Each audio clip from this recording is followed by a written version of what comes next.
Good morning guys. Good morning guys. It's me again, Leticia's Kitchen. For today's vlog guys ay magluluto tayo ng ito yung pork thigh and then yung intestine.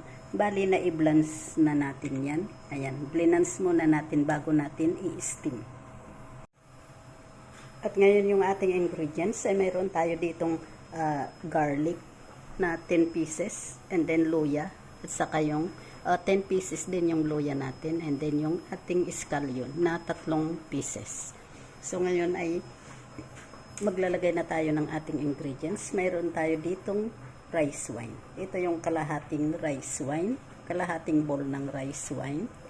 Ayan. And then yung ating kikuman soy sauce. Ayan. Ito yung kikuman soy sauce. Maglalagay tayo ng isang bowl.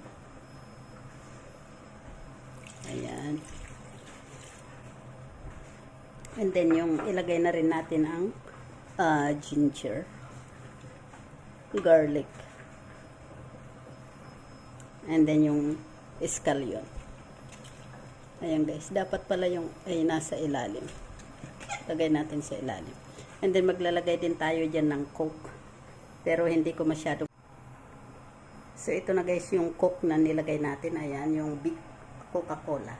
So, bali 3 bowl ang ilagay natin dito. Ayan. So, una maglalagay muna ako ng isang bowl. Ayan, yung isang bowl natin. Napakabigat kasi nito guys. Hindi ko mahawakan. Kaya, maglalagay ulit tayo. Ito na yung pangalawang bowl ng Coca-Cola. Ayan. At ito na rin yung pangatlong Coca-Cola. So, ayan na guys. Ready to steam na yan. So, ito na guys yung ating steamer. Ayan. So, ilalagay na natin yung ating pork and intestine. Ito na yung i-steam na natin. So, ilalagay na natin. Mainit na yung ating steamer. Ano na yan? Kumulo na yan. Ayan. Ayan. So, i-steam natin ito ng 1 hour.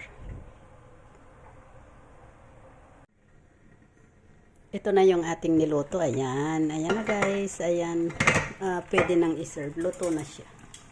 Ayan. Palakihin natin. So, ito na guys yung ating nilutong intestine and yung pork. Ayan guys yung pork. Ayan. Pwede na yan. Ready to serve na yan. Napakaganda ng kulay. Ayan guys. Ang ganda ng kulay niya. So, ikat lang natin ito and then pwede nang i-serve. So, ayan lang guys ang ating video ngayon. Ayan. So, thank you guys for watching. Please don't forget to click like and share. Thank you. Bye-bye. God bless.